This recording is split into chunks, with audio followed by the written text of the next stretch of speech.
गत दिवसे वयम् एतावत्पर्यन्तं दृष्टवन्तः।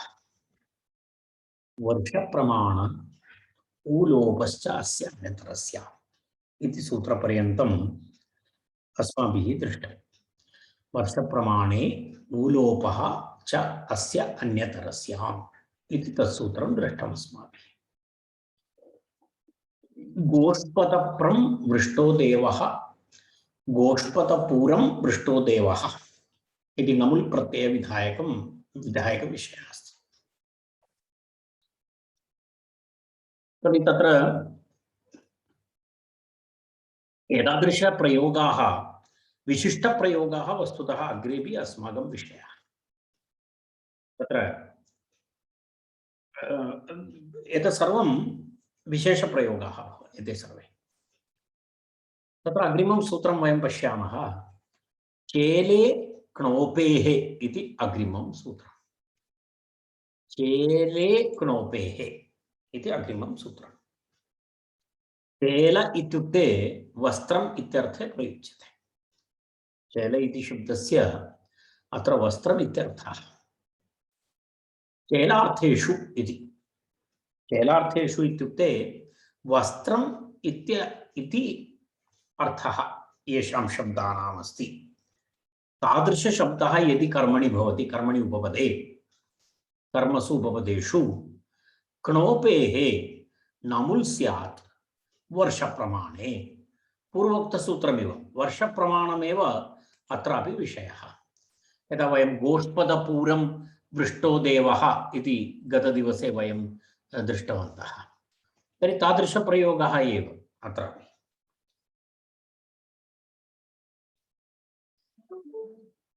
चेले क्नोपेः वर्षप्रमाणे इति अनुवर्तते, कर्मणि इति अनुवर्तते, नमुल् इति अनुवर्तते, कृत् इति अनुवर्तते। एतत् सर्वम् अनुवृत्तिः अस्ति। प्रकरणं तृतीय अध्यायस्य प्रकरणमेव चलति। कर्मणि इत्येव। तत्र एवमस्ति। क्नोप् इति धातुः। तत्र क्नोप् इति न भवति, क्नुयि शब्दे उन्दने च इति मूलधातुः अस्ति। तद् वयं पश्यामः। धातुः एकवारं पश्यामः।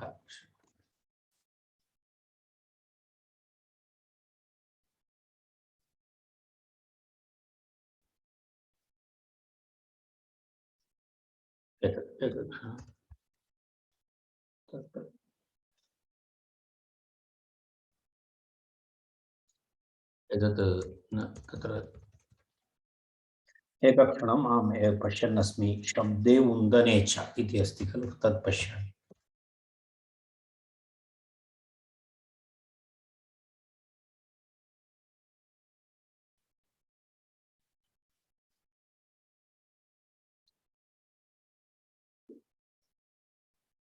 एतत् पश्यतु। अत्र क्नूय इति धातुः अस्ति। तस्य धातोः विवरणमस्ति तत्र क्नोपेः इति। तत्र कुक् भवति। मूलतः धातुः अस्ति क्नूय धातुः। क्नूय शब्दे उन्दने च। क्नूयते, क्नूयेते, क्नूयन्ते इति कश्चन नवीनः धातुः पूर्वम् अस्माभिः दृष्टं न। तर्हि तत्र एवमस्ति। क्नु क्नूय इति धातुः अस्ति। शब्दं करोति अथवा क्लिन्नं करोति, क्लीदन्ति इत्यर्थे तत्र क्नूयते इति उन्दने इति अस्ति। एकं तु शब्दार्थकधातुः अस्ति। अपरं तु तत्र किमस्ति, क्लेदः भवति इत्यर्थः। तस्मिन् अर्थे अस्ति। तर्हि तत्र यदा क्नूयी इति अस्ति, क्नूय धातु, क्नूयी इति मूलधातु, क्नूय धातोः निच् भवति। निच् भवति चेत् तत्र क्नूय इ इति भवति। तस्य प्रथमं तद् दर्शयामि। क्नूय इ,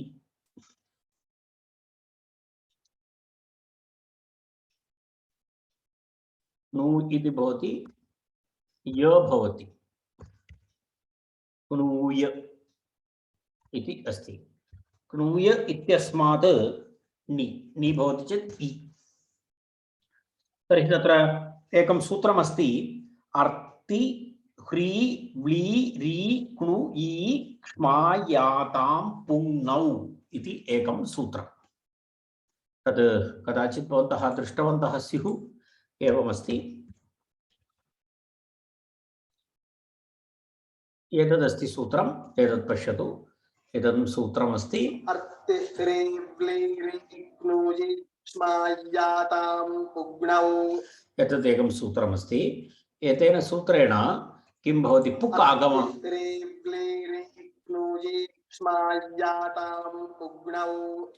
एतत् सूत्रं तत्र किं भवति, क्नूयि इत्यस्मात् पुक् आगम विधायकं सूत्रमस्ति।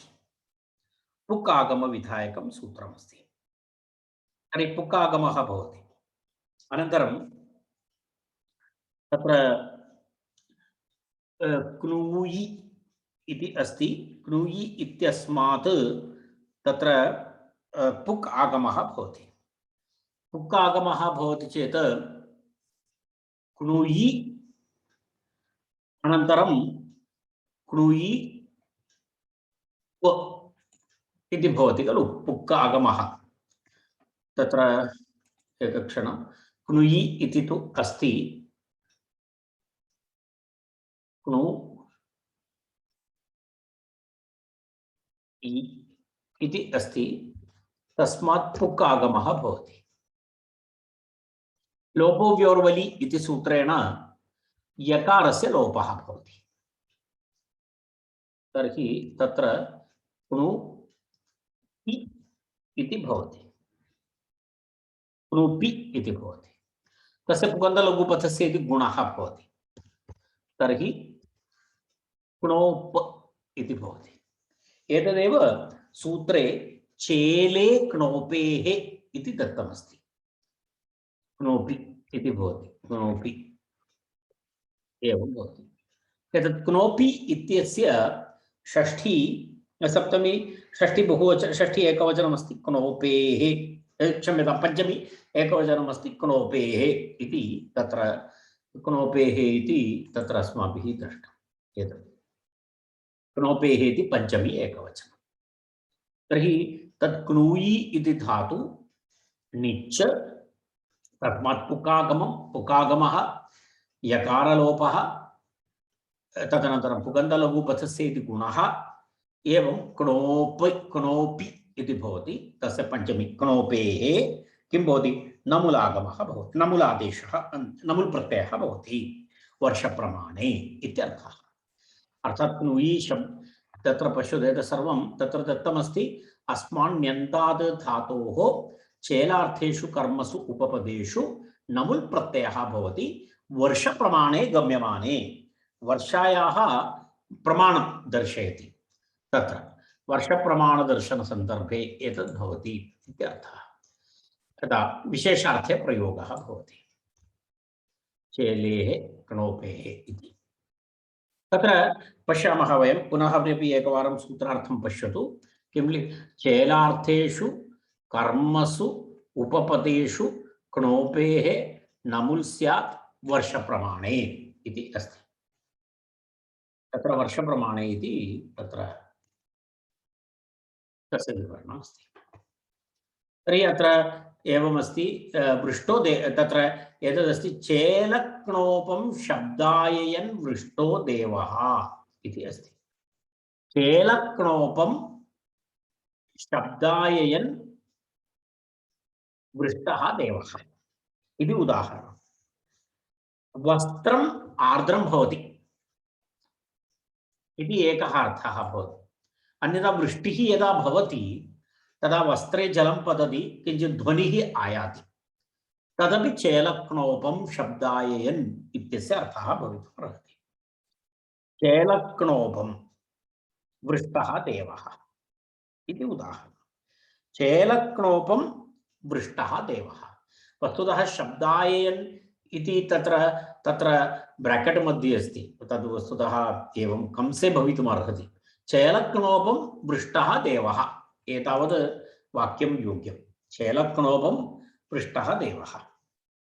अत्र वर्षेण कदाचित् वस्त्रं शब्दायते, तादृशम् अवर्षत् इति चेलक्नोपं शब्दाययन् वृष्टः देवः इत्यस्य अर्थः।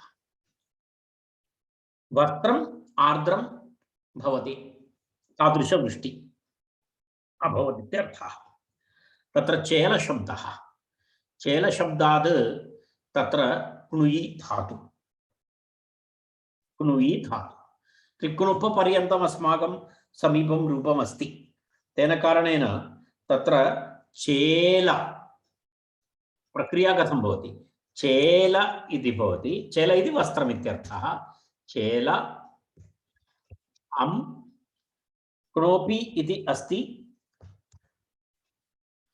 क्नोपि तस्मात् नमुल्, अम् नमुल् इत्युक्ते अम् इति स्थितिः अस्ति। चेल इति तत्र कर्मणि इति दर्शयितुम् अहं पूर्णं दर्शितवान्। चेलं, चेलं क्नोपि, चेलम् इत्येव अस्ति, कारणं द्वितीय एकवचनं कर्मणि तत्र भवति नमुल् प्रत्ययः। तर्हि चेल क्नोपि इति भवति। तस्मात् किं भवति? चेले क्नोपेः इति सूत्रं नमुल् अभवत्। तत्र नमुल् भवति चेत् णिलोपः भवति। णिलोपः भवति चेत् चेल अम् क्नोप्,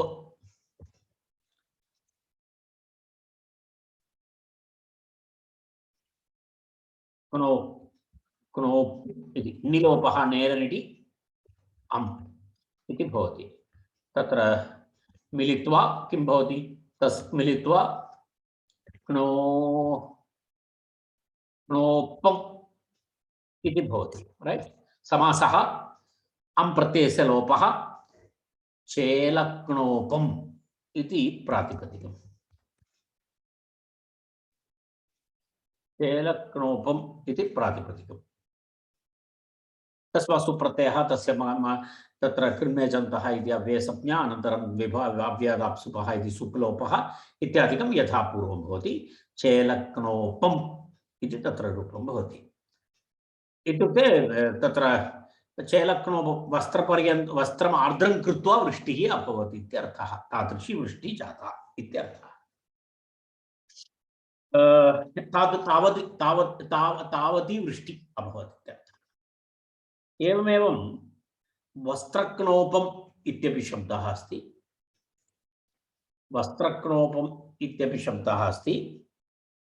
पुनः वस्त्रक्नोपं वृष्टो देवः इति भवतु। एवमेवं पर्यायशब्दः चेलार्थेषु इति उक्तमस्ति।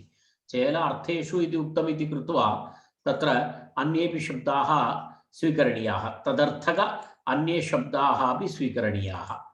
तर्हि तत्र किं किम् अस्ति? वस्त्रक्नोपम् अस्ति, वसनक्नोपम् अस्ति। वसनमिति वस्त्रमित्यर्थः।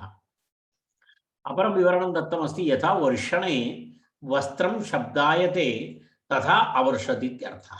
तत्र तादृश अर्थः अपि एतस्य अस्ति, क्योंकि क्नुयि इति धातोः शब्दः अपि अर्थः अस्ति, शब्दः अपि अर्थः अस्ति। तर्हि यदा वयं वस्त्राणि किमपि बहिः स्थापयामः, तस्मिन् समये वृष्टिः भवति, तर्हि वस्त्रे वृष्टिः पतति, तस्मिन् सन्दर्भे कश्चन शब्दः भवति, सः शब्दः। तदेव यथा वर्षणे वस्त्रं शब्दायते तथा अवर्षत्, तादृशी वृष्टिः जाता इत्यर्थः। एवं चेले क्नोपेः इति नमुल् प्रत्ययविधायकं सूत्रम्। तदनन्तरं पुनः अग्रे गच्छामः वयं। निमूलसमूलयोः कषः इति विशिष्टः प्रयोगः। एतदपि किञ्चित् विशिष्टप्रयोगः अस्ति। निमूलसमूलयोः कषः इति। समूलकाशं कषति, निमूलकाशं कषति इत्यादि प्रयोगाः भवन्ति। अत्र पूर्वकाल इति नास्ति। यदा पूर्वं वयं समानकर्तृकयोः पूर्वकाले इति अस्माकं चलति स्म, तत्र पूर्वकाले इति न सम्बध्यते इति उक्तम्। अत्र प्रकरणे पूर्वकाल इति न सम्बध्यते।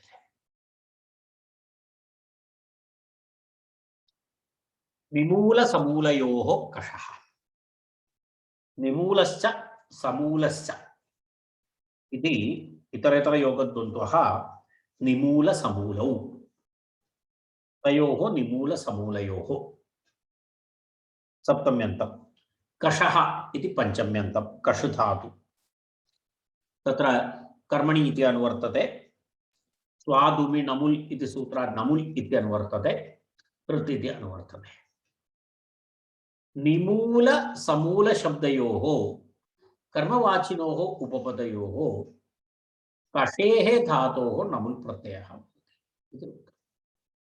निमूल समूल शब्दयोः कर्मवाचिनोः उपपदयोः कषेः धातोः नमुल् प्रत्ययः भवति इति सूत्रार्थः। तत्र निमूल इति शब्दः, अनन्तरं समूल इति शब्दः, यद् कर्मणि भवति, कर्म उपपदरूपेण, कर्मवाचिनः उपपदरूपेण भवन्ति। तर्हि कषु धातोः किं भवति? नमुल् प्रत्ययः भवति इत्युक्तं। नमुल् प्रत्ययः यदा यदा कषति, कषति इति धातुः अस्ति। कष धातु वयं जानीमः, कर्तनं करोति इति। कष धातोः इतः पूर्वमपि अस्माभिः दृष्टमस्ति, एकवारं दर्शयामि। कष इति धातु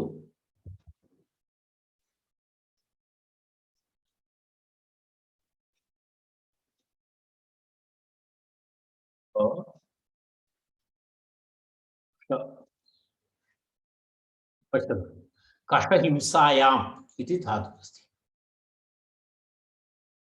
कषहिंसायां कर्तयति इत्यादिषु अर्थेषु तस्य प्रयोगः भवति। धातु एव अस्ति चेदपि तत्र एवमस्ति, यदा निमूलकषं कषति इति अस्ति। निमूलकषं कषति इत्युक्ते वस्तुतः निमूल इति जडसमेतं कर्तयति इत्यर्थः। निमूलकषं कषति इति अस्ति। तत्र एवं प्रयोगः अस्ति, अत्र अनुप्रयोगः भवति। तत्र अनुप्रयोगः इत्युक्ते तत्र तस्यैव धातोः पुनः प्रयोगः भवति। यदा कष धातु, कषादिगणः अस्ति, तत्र कषादिषु अनुप्रयोगं वक्ष्यति। अग्रे तत्र कषादिषु एकक्षणम् अहमेकं सूत्रं दर्शयामि।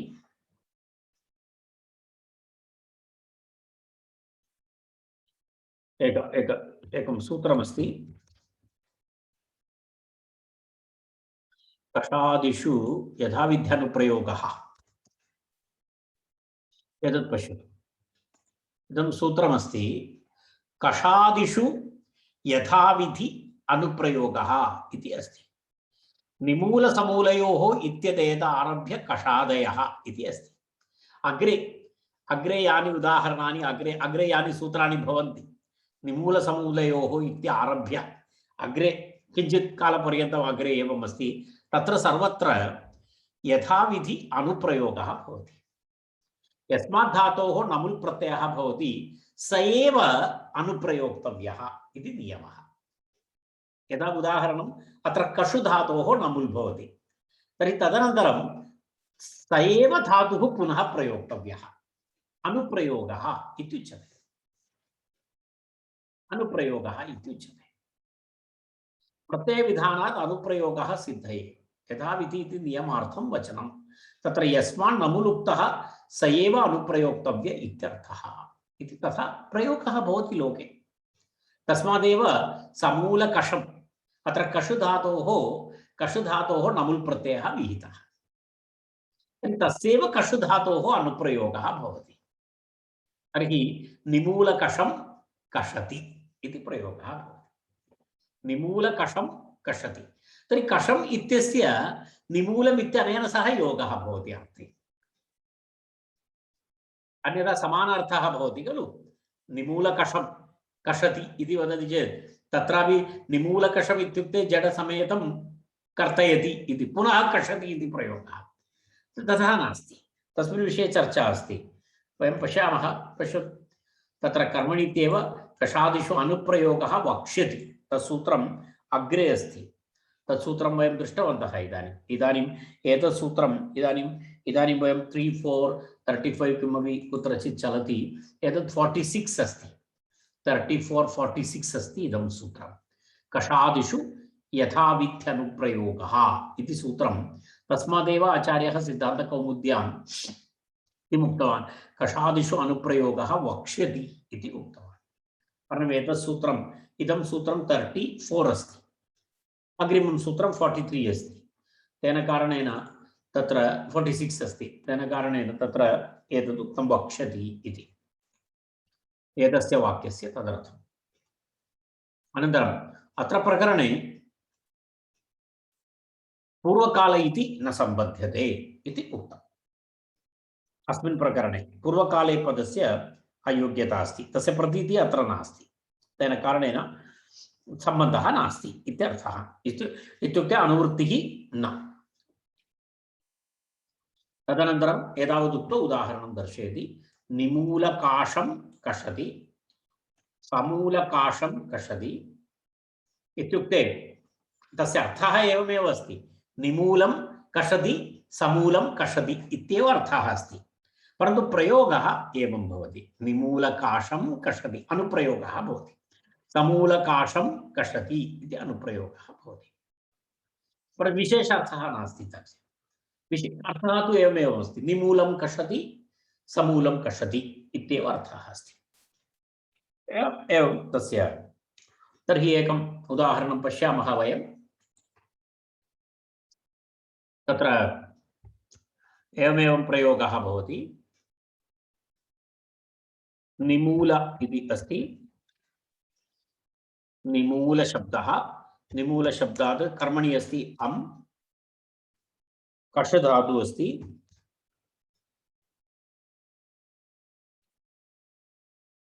कष धातु अस्ति, कष धातोः अनेन सूत्रेण किं भवति, कष धातोः अनेन सूत्रेण अम् प्रत्ययः भवति।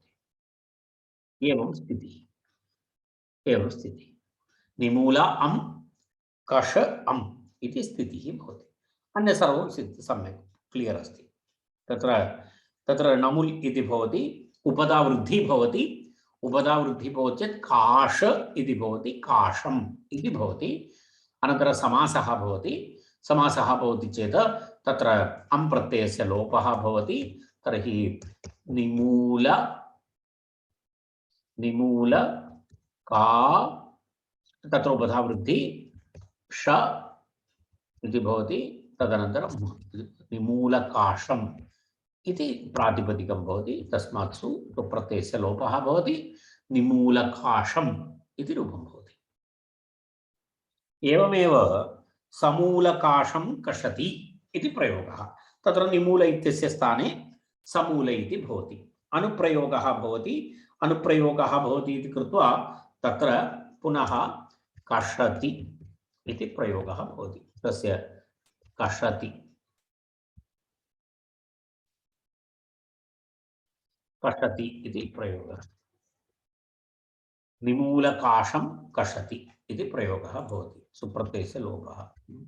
निमूलकाशम् एतदेव, एतस्य कृते सूत्रमस्ति कषादिषु यथाविध्यनुप्रयोगः, कषादिषु यथाविध्यनुप्रयोगः इति तस्यैव धातोः अनुप्रयोगः भवति। अत्र कषति इति कश्चन विशिष्टः प्रयोगः, विशिष्टः प्रयोगः भवति एषः। तर्हि एतदस्माभिः एवं ज्ञातव्यम्। कषायाः वैशिष्ट्यम् एतत् सर्वं तत्र एवमस्ति। अग्रे पश्यतु, निमूलं समूलं कषति इत्यर्थः। एकस्यापि धात्वर्थस्य निमूलादिविशेषणसम्बन्धात् भेदः। तर्हि अत्र प्रश्नः एवमस्ति, एकस्मिन्नेव स्थाने द्विवारं धातोः प्रयोगः अस्ति। कष धातोः निमूलकषम् इत्यत्रापि कष धातु, तदनन्तरम् अनुप्रयोगे अपि कष धातु अस्ति। तर्हि एकस्मिन्नेव समये द्वयोः धातोः प्रयोगः किमर्थम्? समानधातोः उभयोगिता का इति प्रश्नः। कष धातु एव उभयत्रापि समानकष निमूलकषं समूलकषम् इत्यत्रापि कष धातु, तदनन्तरम् अनुप्रयोगः अपि कष धातोः इति अस्ति। तर्हि एवमस्ति, प्रथम कष धातु अस्ति, तद् निमूलादि विशेषण संबन्धात् भेदः इति अस्ति। तत्र किम् अस्ति? तत्र प्रथम कष धातु अस्ति, तद् निमूल अनन्तरं समूल इत्यादीनां विशेषण रूपेण संबन्धः इति उक्तम्। अतः विशेषण भेदः भवति चेत् धातु भेदः भवति। वयं जानीमः न, यदा धातोः उपसर्गः यदि भवति तर्हि अर्थभेदः भवति, तर्हि धातुभेदः इव अस्ति तत्। तद्वत् अत्र किं भवति? धातुना सह विशेषणस्य योगेन तत्र भेदः भवति, धातुभेदः भवति, तत्र भेदः भवति। कारण समूलकषम् इत्यत्र यः प्रयोगः भवति तस्मात् प्रयोगात् निमूलकषम् इत्यत्र प्रयोगः भिन्नः इति ज्ञातव्यं। कारण विशेषणं भिन्नं जातं, विशेषणत्वेन विशेषणभेदात् धातोः भेदः। तत्र निमूलकषणम् अथवा समूलकषणम् इत्यस्मात् केवलकषणम् इत्यस्य भेदः अस्ति। द्वितीयं कषति इति केवलम् अस्ति, प्रथमं तु समूलकषः अथवा निमूलकषः इति भिन्नमस्ति, तत्र विशेषणम् अस्ति। तस्मात् तत्र केवलकष धातु विशेषण भेदयुक्त अपरधातु एतयोर्मध्ये भेदः अस्ति इत्यर्थः। तस्मात् तत्र पुनरुक्तिः नास्ति इति अवगन्तव्यम् इति, तेन सामान्य विशेषभावः इति अस्ति। केवलं कषति इति सामान्यं, समूलकषम् इत्यत्र विशेषः। तर्हि एवं तत्र विशेषण विशेषभावः अस्ति इति अर्थः। विशेषण विशेषभावः अस्ति। यदा तत्र एकैकस्यापि प्रयोगे भेदः भवति। यदा उदाहरणाय इन्द्रः इति शब्दः अस्ति, महेन्द्रः इति शब्दः अस्ति। इन्द्रः इति उभयत्रापि अस्ति, परन्तु शब्दे भेदः अस्ति। इन्द्रः इति भिन्नः शब्दः, महेन्द्रः इति भिन्नः शब्दः। तत्र महा इति विशेषणयोगेन तत्र किं भवति? तत्र भेदः भवति। इन्द्रः भिन्नः, महेन्द्रः भिन्नः। एवमेव कषति इति भिन्नं, समूलकषम् इति भिन्नं। कषति इति भिन्नं, निमूलकषम् इति भिन्नं। तत्र विशेषणयुक्त शब्दः अस्ति इत्यर्थः। तेन सामान्य विशेषभावेन विशेषण विशेषभावः इति अस्ति। अर्थात् दोनों तत्र उभयत्र धातोः कुत्र कुत्र कषति अनन्तरं समूलकषम् इति उभयत्र सामान्य विशेषणभावः, एकं सामान्यम् एकं विशेषणं। तेन तत्र किं भवति? विशेषण विशेषभावः भवति। कषति इति विशेष्यं, समूलकषम् इति विशेषणं, समूलकषम् इति विशेषणं, कषति इति विशेष्यम् इति विशेषण विशेषभावः ज्ञातव्यः इत्यर्थः। तस्य विवरणं तस्य एवं तस्य आशयः। तदेव निमूल समूलयोः कषः इति सूत्रस्य एतावत् तस्य विवरणमस्ति। एतावत् तस्य विवरणमस्ति। एतद्वयं पश्यामः। समूलनिमूलकषयोः इति तत्र सूत्रं। कषः इति कर्मणि इत्येव, कर्मादिषु अनुप्रयोगः, कर्मादिषु अनुप्रयोगः वक्ष्यति। अत्र प्रकरणे पूर्वकाल इति न सम्बध्यते। निमूलकाशं कषति, समूलकाशं कषति, निमूलं समूलं कषति इत्यर्थः।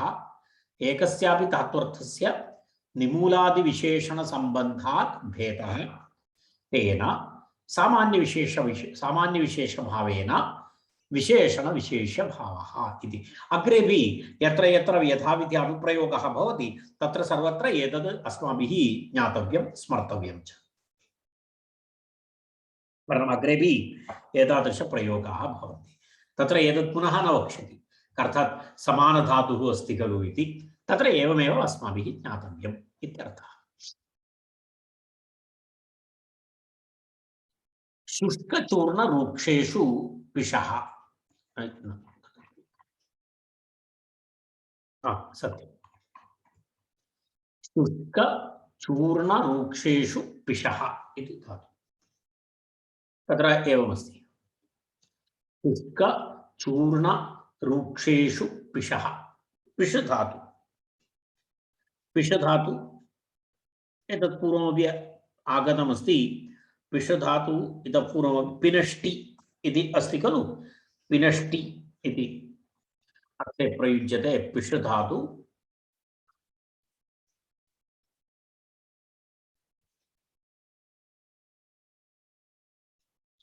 पश्यतु, पिष्टलसञ्चूर्णने हिंसायां च पिनष्टि पिंष्टः पिंषन्ति इति सिद्धरूपं भवति।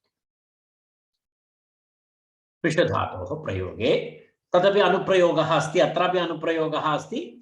अत्र कथमस्ति, येषु कर्मसु किं शुष्कशब्दः यदि कर्मणि भवति, चूर्ण अनन्तरं रूक्ष, शुष्क चूर्ण रूक्ष इत्यादि इति त्रयः शब्दाः तत्र एवं भवति। तस्मादेव तस्य एवमस्ति, शुष्कश्च चूर्णं च रूक्षश्च तेषाम् इतरेतर योगद्वन्द्वः शुष्क चूर्ण रूक्षाः तेषु शुष्कचूर्णस्य रूक्षेषु इति नमुल् अनुवर्तते। नमुल् इति अनुवर्तते तत्र।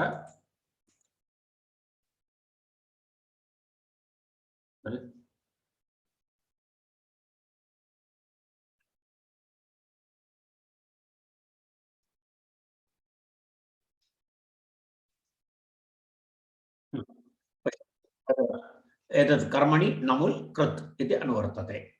शुष्कादिषु कर्मवाचिषु उपपदेषु पिशेः धातोः नमुल् प्रत्ययः भवति इति सूत्रार्थः।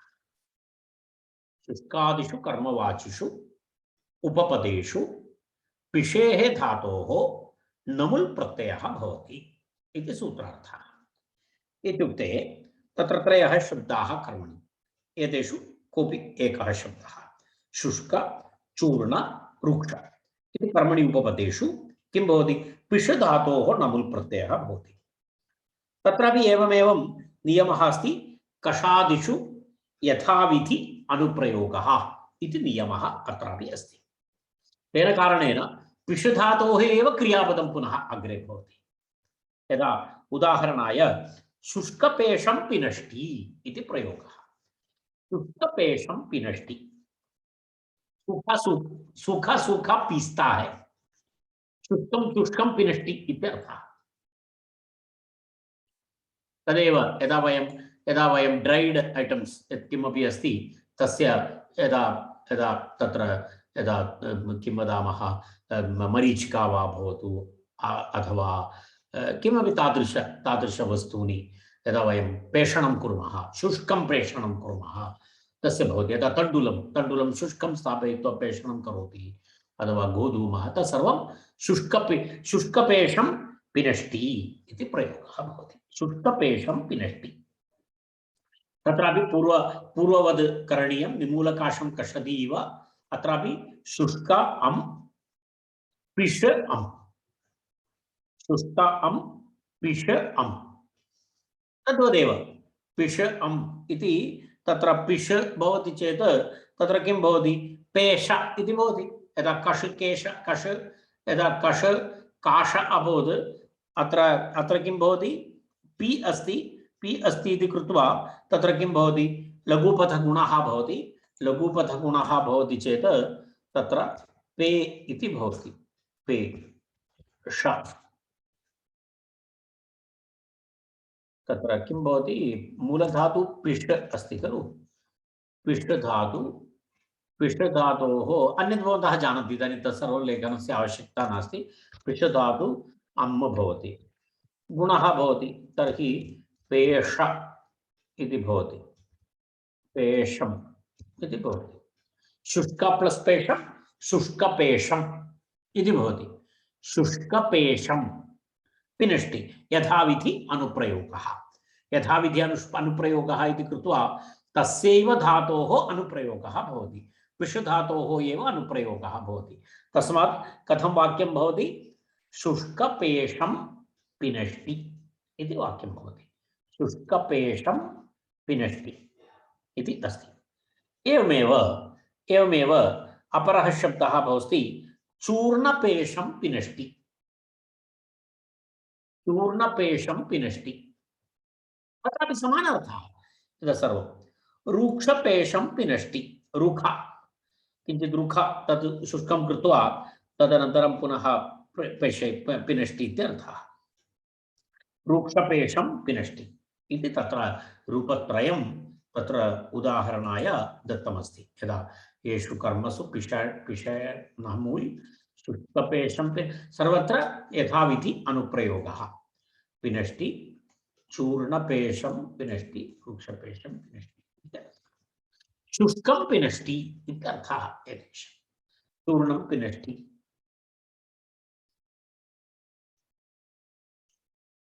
अग्रे कुर्मः अग्रे गच्छामः समूलाकृतजीवेषु हन् कृञ् ग्रहः इति अग्रिमं सूत्रम् समूलाकृतजीवेषु अत्रापि यथाविधि अनुप्रयोगः अस्ति कषादि तत्रैव आगच्छति एतदपि यथाविधि अनुप्रयोगः इति विषयः अत्रापि अस्ति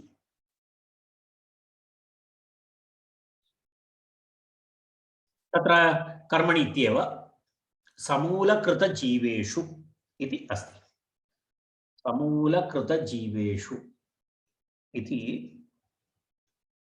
अग्रिमं सूत्रम्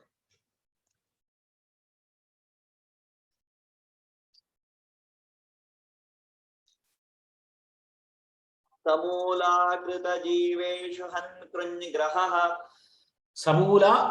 समूलाकृतजीवेषु इति अस्ति समूलं च अकृतं च जीवश्च समूलं च अकृतं च जीवश्च समूलाकृतजीवाः तेषु इति सप्तमी बहुवचनं समूलाकृतजीवेषु इति हन् कृञ् ग्रहः इति हन् च कृञ् च ग्रह च येषां समाहारं दत्वा एवं पंचमी बहुवचनम् एतेभ्यः धातुभ्यः नमुल् प्रत्ययः भवति एतेभ्यः धातुभ्यः नमुल् प्रत्ययः भवति तत्र कथमस्ति समूल अकृत जीव इत्येतेषु शब्देषु कर्मसु उपपदेषु यथासंख्यं हन् कृञ् ग्रह इत्येतेभ्यः धातुभ्यः नमुल् प्रत्ययः भवति इत्युक्ते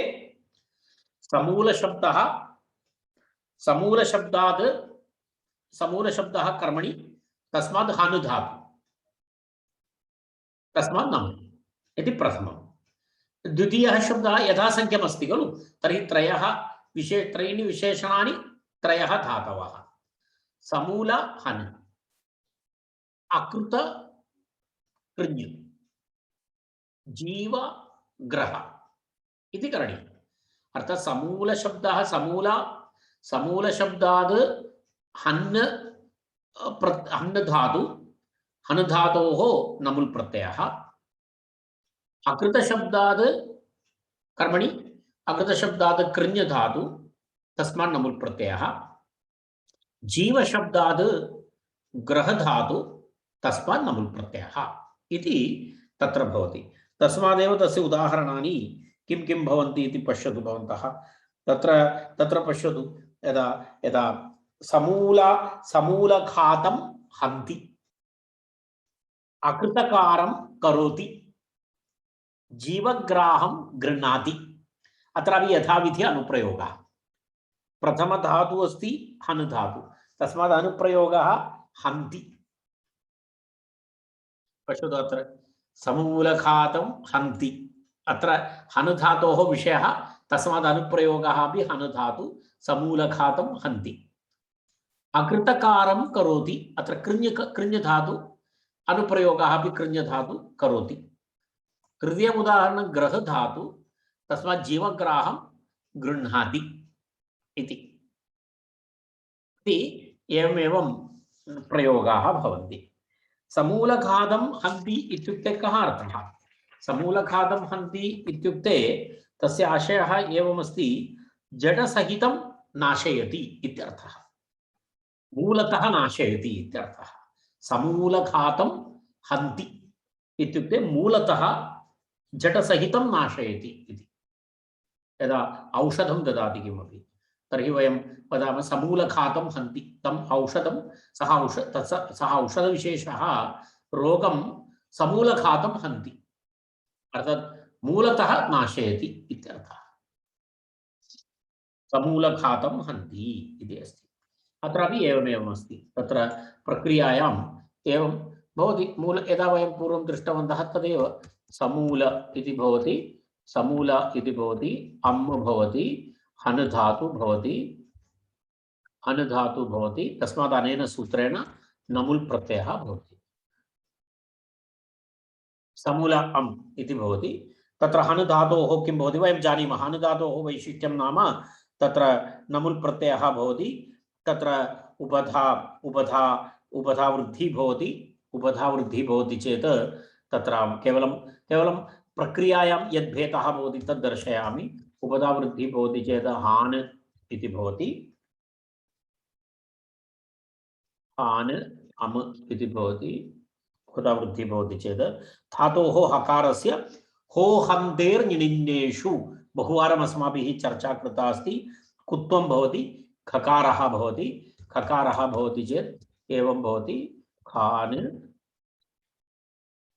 अम् इति भवति, अम् इति भवति। धातोः नकारस्य हनस्थो अचिन्नलोः इति सूत्रेण तकारादेशः भवति। तकार सूत्रमस्ति हनस्थो अचिन्नलोः इति सूत्रं, तेन नकारस्य स्थाने तकारः भवति। एतदपि अस्माभिः बहुवारम् उक्तमस्ति। खात् इति भवति, अम् इति भवति, अम् इति भवति। मिलित्वा इदानीं समूल इति शब्दः अस्ति, तेन सह समासः भवति। समूल अनन्तरं खात इति भवति। अनुप्रयोग यत् सुप्रत्ययः, सुप्रत्ययस्य लोपः, अनुप्रयोगः, यथाविधि अनुप्रयोगः इति समूलघातं हन्ति इति प्रयोगः भवति। समूलघातं हन्ति इति एकः प्रयोगः। अकृतकारं करोति इति अपरः प्रयोगः। अकृतकारं करोति, अकृत इति भवति, अम् इति भवति, कृ धातु भवति, अनन्तरं तत्र नमुल् भवति, नमुल् भवति। अकृतकारं करोति इति स्थितिः, एवं स्थितिः भवति। कृ प्लस् अम् इति भवति। अकृतकारं करोति इति किमस्ति? पूर्वं न कृतं तादृशकार्यं करोति इत्यर्थः। अकृतकारं करोति इत्युक्ते सः अकृतकारं करोति इति वदति, विशिष्टप्रयोगः। सः अकृतकारं करोति इत्युक्ते पूर्वं यत् कार्यं कृतं नासीत् तत् कार्यम् इदानीं करोति इत्यर्थः। अकृतकारं करोति। कृ धातु, कृ धातोः तत्र वृद्धि भवति, अचोजिनिति वयं जानीमः। तर्हि तत्र कृ इति कार्यं कारं, तर्हि आ कृ त इति अस्ति। कृ वृद्धि भवति चेत् कार्य प्लस् अम् कारम्, कारम् इति अकृतकारं यथाविधि अनुप्रयोगः। यथाविधि अनुप्रयोगः इति तस्यैव धातोः अनुप्रयोगः। अकृतकारं करोति इति भवति। तत्र अकृतकारं करोति इति प्रयोगः भवति। यत् स्पष्टम् अभवत् इति मन्ये, यथाविधि अनुप्रयोगः इति। तृतीयः प्रयोगः अस्ति जीवग्राहं गृह्णाति। जीवग्राहं गृह्णाति इत्युक्ते कः अर्थः? जीवति इति जीवः, जीवन्तं गृह्णाति इत्यर्थः। जीवग्राहं गृह्णाति इत्युक्ते किं जीवन्तं गृह्णाति इत्यर्थः। यदा एवं वदति खलु, यदा यदा यदा किञ्चित् प्राणिविशेषः तं जीवन्तं तं गृहीतुम् इच्छति, यदा तदेव जीवितप्राणि इति भवति। जीवप्राणधारणे इति अस्ति, जीवप्राणधारणे इति अस्ति। तर्हि तत्र एवमस्ति, जीवशब्दात् ग्रहधातु, जीव एवं स्थितिः, जीव अं कः धातुः अस्ति, ग्रहधातु, ग्रहधातु अस्ति। जीवशब्दः, जीवशब्दात् ग्रहधातुः अस्ति।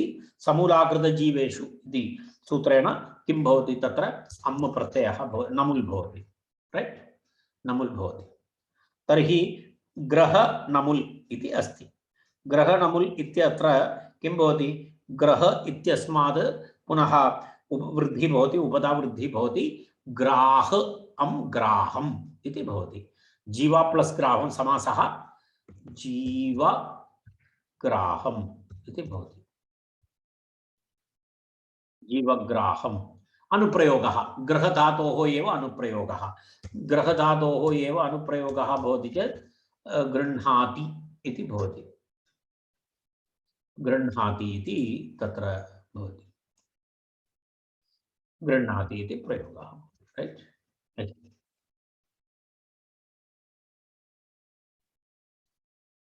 गृह्णाति इति अनुप्रयोगः, यथाविधि कषादिषु यथाविधि अनुप्रयोगः। तर्हि एवं जीवग्राहं गृह्णाति इति तत्र प्रयोगः जातः। एवं त्रयः प्रयोगाः सन्ति। किं किम् अस्ति, समूलघातं हन्ति, अकृतकारं करोति, पश्यतु, समूलघातं हन्ति, अकृतकारं करोति, जीवग्राहं गृह्णाति, जीवति इति जीवः, इकुपदलक्षणः कः इति तत्र अस्ति। कप्रत्यय इति कर्तृत्वे जीवशब्दः जीवधातोः जीवप्राणधारणयोः इति जीवधातोः इगुबधा ज्ञाप्रीकिरः कः इति सूत्रेण कप्रत्ययान्तः शब्दः सः जीव इत्यर्थः। तद्दर्शयति अत्र इगुबधलक्षणः कः इति, इगुबध ज्ञाप्रीकिरः कः इति सूत्रेण जीवधातोः कप्रत्ययान्तः शब्दः जीवः इति, जीव शब्दः अर्थः जीवन्तं गृह्णाति इत्यर्थः, जीवन्तं गृह्णाति इत्यर्थः इति एतावत्पर्यन्तं तस्य अस्ति। तदनन्तरं वयम् अग्रे गच्छामः। करणे हनः इति अग्रिमं सूत्रम्। करणे हनः इति अस्ति। करणे हनः इति पश्यामः। एवमेव विषयः करणे, करणार्थः अत्र भवति चेत् इदानीं पर्यन्तं कर्मणि आसीत्, कर्मणि उपपदे इति आसीत्। इदानीं करणे उपपदे, करणे उपपदे हन् धातोः नमुल् प्रत्ययः भवति इति उक्तम्। करणे उपपदे नमुल् स्यात्, स्पष्टः, सूत्रार्थः स्पष्टः। पश्यतु, करणे उपपदे हन्तेः धातोः नमुल् प्रत्ययः भवति इति अस्ति। तत्र यदा यथाविधि अनुप्रयोगः इति अत्रापि अस्ति। अत्र यथाविधि अनुप्रयोगार्थः, तत्र एतत् यथाविधि अनुप्रयोगार्थः सन् नित्यसमासार्थोऽयं योगः इति उक्तम्। अत्र सिद्धान्तकौमुद्याम् एकं वाक्यं, तत्र उदाहरणमस्ति, उदाहरणम् अनन्तरं पश्यामः। यथाविधि अनुप्रयोगार्थः सन् नित्यसमासार्थः अयं योगः इति अस्ति। तत्र एवमस्ति, नित्यसमास अत्र अत्र प्रकृतसूत्रमस्ति, यथाविधि अनुप्रयोगः अपि भवति, अत्र नित्यसमासः तस्य कृतेपि अस्ति इत्यर्थः। तदेव यथाविधि अनुप्रयोगार्थः सन् नित्यसमासार्थोऽयं योगः। इदं सूत्रं कार्यद्वयं सम्पादयति अत्र एतेन। यथाविधि अनुप्रयोगार्थः अपि अस्ति, नित्यसमासार्थः अपि अस्ति अयं योगः इति उक्तं तत्र। यदा यत्र इदानीम् अग्रेपि अस्ति, हिंसार्थानां च समानकर्तृकाणाम् इति अग्रे एकं सूत्रमस्ति। तत्र भिन्नधातुसम्बन्धः भवति। कारणं तत्र नमुल् नमुल् विधानम् अग्रे अस्ति। केन सूत्रेण? हिंसार्थानां च समानकर्तृकाणाम् इति सूत्रेण करणे उपपदे नमुल् विधानम् अग्रे भवति। यदि एवम् अग्रे भवति चेत् अत्र अस्य सूत्रस्य आवश्यकता का? करणार्थे पुनः हनु धातोः नमुल् विधानस्य कः अर्थः, तस्य लाभः कः?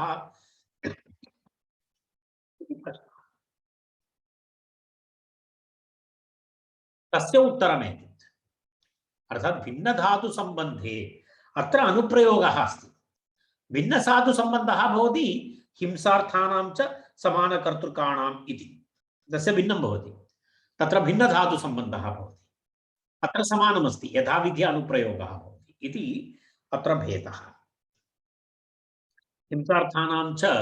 हिंसार्थानां च तत्र सूत्रमस्ति अग्रे, हिंसार्थानां च समानकर्तृकाणाम् इति अग्रे सूत्रमस्ति।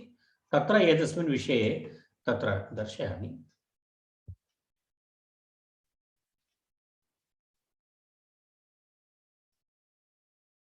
पश्यतु, अग्रे वयं पठामः एतत् हिंसार्थकानां। तत्र पश्यतु, तत्र समान यथाविधि नास्ति अनुप्रयोगः। दण्डोपघातं गाः कालयति इति पश्यतु।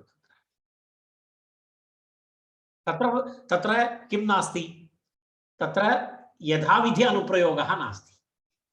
अत्र भिन्नधातुः अस्ति। अत्र घातम् इति अस्ति, तदनन्तरं कालयति इति अस्ति। ज्ञातं खलु? तर्हि तत्र भिन्नविधिः अस्ति, अनुप्रयोगः नास्ति। तर्हि अत्र तु तथा नास्ति। अत्र अनुप्रयोगनिमित्तम् एतदुक्तम् इति उक्तम्। अनुप्रयोगनिमित्तम् अस्ति एतत्। तदेव तत्र सूत्रे विवरणे दत्तमस्ति। यथाविधि अनुप्रयोगार्थः सन् नित्यसमासार्थः अयं योगः इति एतस्य सूत्रस्य वैशिष्ट्यम् एतदस्ति। अन्यथा करणार्थे करणे उपपदे हिंसार्थकधातुभ्यः नमुल् प्रत्ययः भिन्नसूत्रेणापि अस्ति। तर्हि पुनः एतस्य आवश्यकता नास्ति। तर्हि एतस्य वैशिष्ट्यम् एवमस्ति। भिन्नधातुसम्बन्धे तु हिंसार्थानां च इति वक्ष्यते इति अग्रे सूत्रं वयं चर्चां कुर्मः। अग्रे तदस्ति 3369। इदानीं वयं 58 मध्ये स्मः। 3369 मध्ये तत् सूत्रं वयं पठामः अग्रे। एतावदेव तस्य विवरणं करणीयमस्ति। तर्हि पादघातं हन्ति इति प्रयोगः। पादघातं हन्ति इत्यस्य विग्रहवाक्यं किं भवति? पादेन हन्ति इत्यर्थः। पादघातं हन्ति इत्युक्ते कः अर्थः? पादघातं हन्ति इत्युक्ते पादेन हन्ति इत्यर्थः। एवमेव पूर्वं यदा वयं पठितवन्तः एवमेव भवति। अत्र अन्य सर्वं समानमस्ति। अत्र केवलम् एवं भवति, पादशब्दात् टा भवति, पादेन इति अस्ति, टा भवति। अन्य सर्वं समानं। पादेन हन्ति इत्यत्र पाद टा हन् इति भवति। अन्य सर्वं समानमेव भवति। पादघातम् इत्यत्र पश्यतु, एवं प्रक्रिया भवति। पादघातं हन्ति इति भवति इति उदाहरणं तस्य। अत्र करणार्थः अस्ति। करणं दर्शयितुमेव अहं तत्र पाद टा इति दत्तं। पादेन इति पाद टा इति तृतीया एकवचनप्रत्ययः। अन्य सर्वं यथा पूर्वं यदा होहन्तर्निन्नेषु इत्यादि एतत् सर्वं पूर्वमुक्तं तद्वत् सर्वम् अत्रापि भवति। एतावदस्ति तस्य विवरणम् अस्ति। इदानीम् एतत् सूत्रमपि अस्माभिः दृष्टं। भिन्नधातुसम्बन्धे तु हिंसार्थानाम् इति एतत् अग्रे वक्ष्यते। इदानीम् अहं दर्शितवान्, सूत्रं तु दर्शितवान्। यदा पुनः इदं सूत्रं क्रमशः आयाति तत्र तस्य विवरणम् अग्रे करिष्यामि। स्नेहने पिशः इति अग्रिमं सूत्रम्। स्नेहने पिशः। अत्र एवमस्ति स्निह्यते येन तस्मिन् करणे विषये नमुल् भवति पिष धातु एव विषयः स्निह्यते येन तस्मिन् करणे स्नेहपदार्थः जलादिकं जलं वा तैलं वा यत्किमपि स्नेहपदार्थः इत्युक्ते स्निह्यते येन तस्मिन् करणे यः वस्तुविशेषः स्निग्धः भवति तादृश वस्तुविशेषः करणरूपेण भवति तर्हि स्निग्धः वस्तुः करणरूपेण भवति तर्हि तदेव स्नेहने पिषः इति स्निह्यते येन तस्मिन् करणे पिषेः नमुल् स्यात् इति अस्ति अर्थात् तत्र किं भवेत् करणम् एवं भवेत् करणमिति किं भवेत् यत्किमपि स्निग्धवस्तु स्यात् तादृशकरणं भवति यदा उदाहरणाय उदपेशं पिनष्टि इति अस्ति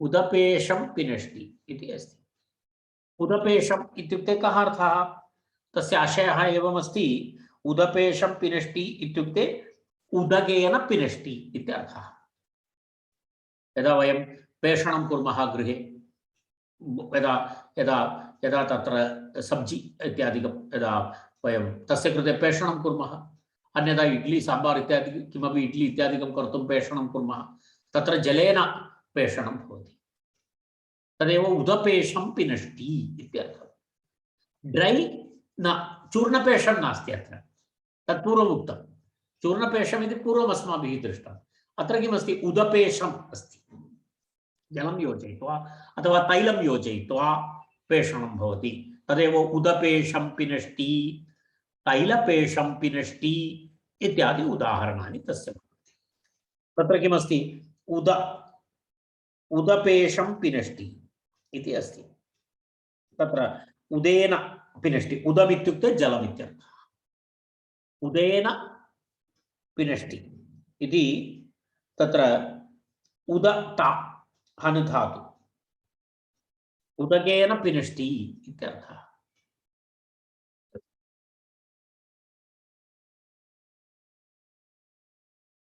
तत्र पश्यतु एकः नियमः अस्ति तत्र उदकशब्दस्य उद आदेशः भवति तर्हि उदकेन पिनष्टि इति एतदेकवारं पश्यतु स्पेशवासवाहनदिषु च इति किं भवति उदकेन इति अस्ति तस्य उद आदेशः भवति तर्हि उदक इत्यस्य स्थाने उद इति भवति एधोदकस्य उपस्कुरुते इत्यादिषु सन्दर्भेषु तत्र उक्तवान्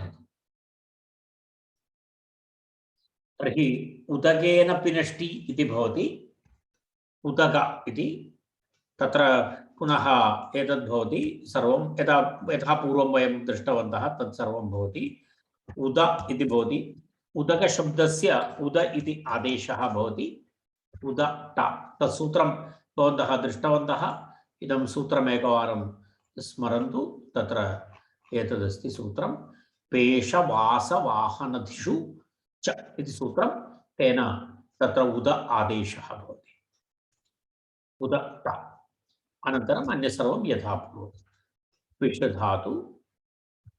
विषधातोः तत्र नमुल् प्रत्ययः अन्य सर्वं उदपेशम् अन्य सर्वं यथा पूर्वम्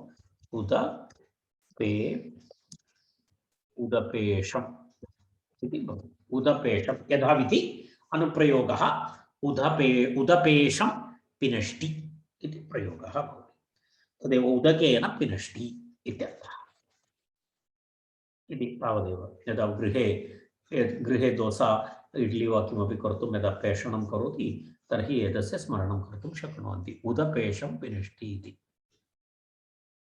एतावदेव वयम् अत्र तिष्ठामः